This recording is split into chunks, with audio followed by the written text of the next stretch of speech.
आखिर क्यों कुछ लोग अच्छा पैसा कमाने के बाद भी जिंदगी भर गरीब ही बने रहते हैं, वहीं कुछ लोग कम पैसा कमाकर भी फाइनेंशियली स्ट्रांग बन जाते हैं। इसका कारण पैसे को लेकर हमारे डिसीजंस होते हैं।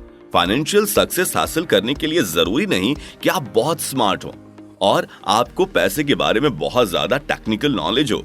फाइनेंशियल सक्सेस एक सॉफ्ट स्किल है जो पैसे को लेकर आपके बिहेवियर पर डिपेंड करती है। आप पैसे को कितना जानते हैं उससे कहीं गुना ज्यादा इंपॉर्टेंट है कि आप इसके प्रति कैसा बिहेवियर रखते हैं। और इसे ही मॉर्गन हसल ने साइकोलॉजी ऑफ मनी कहा है, यानी कि पैसे को लेकर हमारी मानसिकता। ये बुक हमें पैसा कमाना नहीं सिखाती, बल्कि ये इस बात पर फोकस करती है कि हमारे और पैसे के बीच का रिलेशनशिप कैसा होना चाहिए और हमें अपने पैसों के साथ कैसा बिहेव करना चाहिए। मॉर्गन हसल की लिखी बुक साइकोलॉजी ऑफ मनी से मैंने सीखे ये 8 लाइफ लेसन जो आज मैं इस वीडियो में शेयर करने वाला हूँ। तो चलिए वीडियो शुरू करते हैं। Lesson 1, what you see is not the complete picture. जरूरी नहीं कि हमें जो सामने दिख रहा है वो 100% सच हो। अगर आप एक इंसान को सूट बूट पहने सुंदर सी रॉल्स रॉयस में बैठा देखोगे तो आप निश्चित हैं उसे अमीर समझोगे, लेकिन क्या पता उसने ये सब कुछ लोन पे खरीदा हो। आपके पड़ोसी एक बंगले में शिफ्ट हो गए हैं या आपके किसी दोस्त ने नया आईफोन खरीद लिया है। ये सब देखकर आपके मन में भी उनसे आगे बढ़ने की चाह आएगी, शायद जलन भी होगी। पर क्या पता आपका पड़ोसी उस बंगले में रेंट पे रह रहा हो और आपके दोस्त ने आईफोन ईएमआई पे खरीदा हो। असली वेल्थ वो होती है जो आपको दिखाई नहीं देती। शो ऑफ करने से हमारी इज्जत नहीं बढ़ती, बल्कि लोग हमसे जेलस फील करने लगते हैं। रॉल्स रॉयस में बैठे उस इंसान के बारे में कोई अच्छा नहीं कहेगा, क्योंकि असल में लोगों को सिर्फ उसकी कार अच्छी लग रही है। लोगों की लग्जरीज के बेसिस पे उन्हें जज करना छोड़ दो और इस आधार पर उनसे इन्फ्लुएंस भी मत होना। शो ऑफ करना गरीब बनने का सबसे आसान शॉर्टकट है। आपकी ट्रू वेल्थ, आपकी असली दौलत है आपका फ्रीडम, जो आप एक फाइनेंशियल स्टेबल और डेब्ट फ्री लाइफ जीकर कमाओगे। डेब्ट फ्री लाइफ यानी कि जब आपके ऊपर किसी भी तरह का कोई भी कर्ज ना हो और आपका अपने समय पर पूरा कंट्रोल हो। Lesson 2, you can never satisfied. जिंदगी में हम चाहे जितना भी अचीव कर लें, सक्सेस की जितनी भी सीढ़ियां चढ़ लें, हमेशा कोई ना कोई तो जरूर होगा जो हमसे आगे होगा। हमें सोशल कंपैरिजन से दूर रहना चाहिए। हमारे पड़ोसी और हमारे दोस्तों के पास क्या है और हमारे पास क्या नहीं है, इसके बारे में हमें ज्यादा नहीं सोचना चाहिए। जब हम अपने रिजल्ट्स में से अपने एक्सपेक्टेशंस माइनस कर देते हैं, तभी हमें लाइफ की असली खुशियां नसीब होती हैं। जब हम कहते हैं कि हमारे पास जो है हम उससे खुश हैं और ये हमारे लिए एनफ है, तो लोगों को लगता है कि इस इंसान की ग्रोथ करने की भूख खत्म हो चुकी है। ऐसे लोगों की बात पे ध्यान देकर आप उस रेस में दौड़ने लगोगे जिसको आप कभी जीत ही नहीं पाओगे। आपका लक्ष्य हमेशा के लिए ज्यादा पैसा, पावर और ज्यादा प्रेस्टीज हासिल करना बन जाएगा। इस रेस को जीतने का सिर्फ एक ही तरीका है और वो है शुरुआत में ही इसमें दौड़ने से इनकार कर देना। आपके पास जो है उसको ऐसी चीज के लिए कभी रिस्क पर नहीं लगाना चाहिए जो आपके पास है ही नहीं, और सबसे बड़ी बात जिसकी आपको जरूरत ही नहीं है। सीधे सीधे कहूं तो अपना एनफ खोजने की कोशिश करो। Lesson 3, getting wealthy is easy, learn to stay wealthy. हमारे आसपास ऐसे बहुत से लोग होते हैं जो हमेशा शॉर्टकट से पैसे कमाने की कोशिश में लगे रहते हैं। वो लॉटरी टिकट्स खरीदने में पैसे बर्बाद करते हैं और ऐसे ही लक पर आधारित तरीकों में उलझे रहते हैं। उन्हें लगता है कि हजारों लोगों में से वही वो खुश नसीब होंगे जिनकी लॉटरी लग जाएगी। शायद भगवान ने उनके लिए ऐसी ही लाइफ स्टोरी लिखी हो। चलिए मान लीजिए कि उनकी लॉटरी लग भी जाती है, तो क्या वो अपने पैसे को संभाल कर रख पाएंगे? एक सर्वे सामने आया है कि 70% से ज्यादा लॉटरी विनर्स 10 साल के अंदर ही अपना सारा पैसा खो बैठते हैं और इसके बाद उनकी हालत इतनी बुरी हो जाती है जितनी लॉटरी जीतने के पहले भी नहीं थी। वहीं दूसरी ओर दुनिया के सबसे अमीर लोग लॉटरी के सहारे उस मुकाम तक नहीं पहुंचे हैं, बल्कि वो अपने स्किल्स और माइंडसेट से वहां तक पहुंच पाए हैं। एक इंसान गरीब इसलिए नहीं रहता क्योंकि वो पैसे नहीं कमा पाता, बल्कि इसलिए रहता है क्योंकि उसे पैसों को हैंडल करना नहीं आता। चाहे आपके जेब में 100 रुपीज हो या फिर 1 लाख, पैसों को सही तरह से हैंडल किए बिना आप कुछ भी हासिल नहीं कर पाओगे। गरीब इंसान हमेशा ये सोचता है कि अगर उसके पास बहुत सारा पैसा होता तो वो उस पैसे को बेहतरीन ढंग से मैनेज कर सकता था। पर रियलिटी ये है कि अगर आपके पास 100 रुपीज को मैनेज करने की स्किल्स नहीं है तो आप कभी भी 1 करोड़ को भी मैनेज नहीं कर पाओगे। अमीर बनने के इस दुनिया में हजारों तरीके हैं, लेकिन अमीर बने रहने के लिए आपको साइकोलॉजी ऑफ मनी को समझना पड़ेगा। Lesson 4, nothing is free.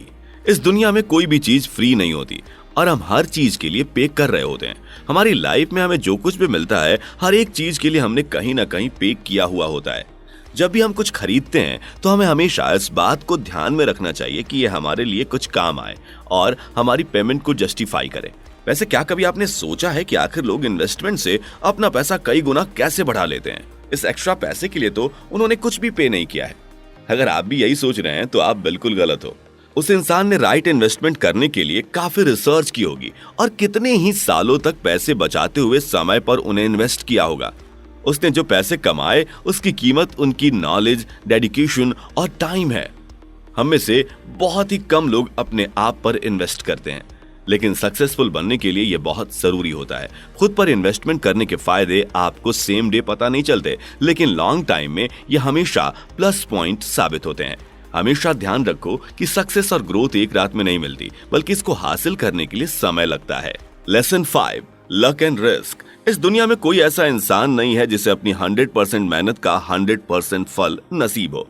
Luck and risk ये दोनों लाइफ की रियलिटीज हैं और सक्सेसफुल बनने के लिए दोनों इक्वली मैटर करते हैं। हमारे माता पिता हमें सिखाते हैं कि हम जितना हार्ड वर्क करेंगे हमें उतनी सक्सेस मिलेगी। मूवीज में आपने सुना होगा कि किस्मत और भगवान के भरोसे मत बैठो, लेकिन रियलिटी ये है कि लाइफ में सक्सेस हासिल करने के लिए हार्ड वर्क और डेडिकेशन जरूरी तो है ही, लेकिन हमें लक का भी साथ चाहिए होता है। माइक्रोसॉफ्ट के सीईओ और दुनिया के टॉप 10 रिचेस्ट पर्संस में से एक बिल गेट्स इसके जीते जागते एग्जाम्पल हैं। 1960s में जब किसी स्कूल्स में स्टूडेंट्स के लिए कंप्यूटर होना बहुत रेयर था, तब बिल गेट्स के टीचर बिल डॉगल $3000 का इन्वेस्टमेंट करके उनके स्कूल में कंप्यूटर लाए। अब जरा सोचिए कि अगर बिल गेट्स को उस समय कंप्यूटर नहीं मिला होता तो वो ये स्किल्स कहां से सीखते और माइक्रोसॉफ्ट की शुरुआत कैसे होती। सक्सेस की हाइट्स पर पहुंचने के लिए हमें हार्ड वर्क के साथ लक की जरूरत तो जरूर होती है। Lesson 6, never interrupt compounding. इस वीडियो को देख रहे ज्यादातर लोग कहीं ना कहीं इन्वेस्टमेंट तो जरूर करते होंगे या फिर इन्वेस्टमेंट करने की सोच रहे होंगे। हम सभी स्टॉक मार्केट, म्यूचुअल फंड्स या क्रिप्टो में पैसे लगा देते हैं और फिर दिन रात बस बार बार मार्केट के उतार चढ़ावों को ही देखते रहते हैं। मार्केट थोड़ा सा ऊपर गया तो हम खुश हो जाते हैं और नीचे जाने पर हमें अपने पैसे को खोने का डर सताने लगता है और हम दिन भर यही सोचते बैठे रहते हैं कि क्या हमने उस एसेट्स में इन्वेस्ट करके सही किया या नहीं। हमें अपने आप को फाइनेंशियली अनब्रेकेबल बनाने की जरूरत है, जिससे कि हम मार्केट के अप्स एंड डाउन से मेंटली स्ट्रेस्ड ना हो। और इसका सबसे अच्छा तरीका है कि बिना किसी इंटरप्शंस के अपने पैसे को कंपाउंड होने देना। दुनिया के बड़े से बड़े इंसान ने कंपाउंडिंग की पावर को समझा है और आज के समय के सबसे सक्सेसफुल इन्वेस्टर कहे जाने वाले वॉरेन बफेट इसके जीते जागते एग्जाम्पल हैं। वॉरेन बफेट इतनी ज्यादा वेल्थ इसलिए हासिल कर पाए क्योंकि उन्होंने सिर्फ 11 साल की उम्र से पैसे इन्वेस्ट करना शुरू कर दिया था। अब अगर कोई इंसान 40 साल की उम्र पहुंचकर वॉरेन बफेट से 10 गुना ज्यादा पैसा भी इन्वेस्ट करता है, तब भी वो उनके बराबर अमीर नहीं बन पाएगा, क्योंकि उसने अपने पैसे को कंपाउंड होने के लिए पर्याप्त समय नहीं दिया।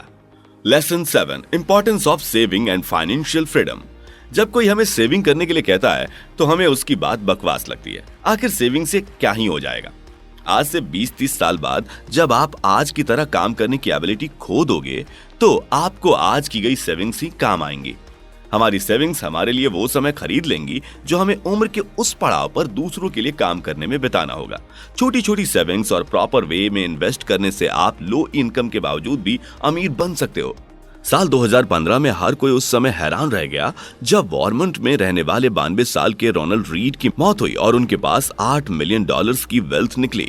सरप्राइजिंग बात यह है कि रोनाल्ड ने अपनी पूरी जिंदगी एक गैस स्टेशन पे काम करते हुए निकाली थी और वो सफाई कर्मी का काम क्या करते थे। उन्होंने ये वेल्थ सेविंग्स और प्रॉपर इन्वेस्टमेंट से जमा की थी। वहीं दूसरी ओर रिचर्ड फॉस्कन, जो एक समय मेरिल लिंच कंपनी के वाइस चेयरमैन थे और जिनके पास $मिलियन की वेल्थ थी, वो बैंकक्रप्ट हो गए। ऐसा इसलिए क्योंकि उन्होंने अपने सारे पैसे सिर्फ रिच लाइफस्टाइल मेंटेन करने में, शो ऑफ की जिंदगी में खर्च कर दी। हमें हमेशा अपनी लाइफ में लग्जरीज से दूर रहना चाहिए और कम से कम पैसों में सस्टेन करना सीखना चाहिए। हमारे शौक ऐसे होने चाहिए जिनकी कीमत कम हो और हमें मैक्सिमम सेटिस्फैक्शन मिले, जैसे कि किताबें पढ़ना, एक्सरसाइज करना और बाहर घूमने और खाने पीने की आदत कम ही डालना। इसके साथ हमें अपने कुछ पैसे लिक्विड फंड्स और इमरजेंसी फंड्स में भी जरूर रखना चाहिए, जिससे कि हम लाइफ की अनसर्टेनिटीज में सेफ रह सकें। Lesson 8, learn to take your decisions. हमें किसी भी दूसरे को देखकर अपनी लाइफ के डिसीजंस को बिल्कुल भी नहीं लेना चाहिए। हर इंसान की अपनी यूनिक नीड्स और वांट्स होती है और हमें उसके अनुसार ही अपने मनी रिलेटेड डिसीजंस लेने चाहिए। नॉलेज जहां से भी मिले हमें उसे हासिल करना चाहिए और एक्सपर्ट से कंसल्टेशन लेना बहुत जरूरी है, लेकिन अपने पैसे को लेकर आखिरी फैसला हमेशा आपको ही लेना होगा। आखिर में हमेशा याद रखो कि सोने की परख सुनार ही कर सकता है। अगर आप लोहार के पास सोने की ईंटें लेकर जाते हो तो वो उसकी रियल वैल्यू कभी भी नहीं बता पाएगा। कहने का मतलब है कि हमें कभी भी ऐसे लोगों से एडवाइस नहीं लेनी चाहिए जो खुद लाइफ में अनसक्सेसफुल हैं। तो ये थे 8 लाइफ लेसन जो मैंने मॉर्गन हसल की बुक साइकोलॉजी ऑफ मनी से सीखे। Thanks for watching.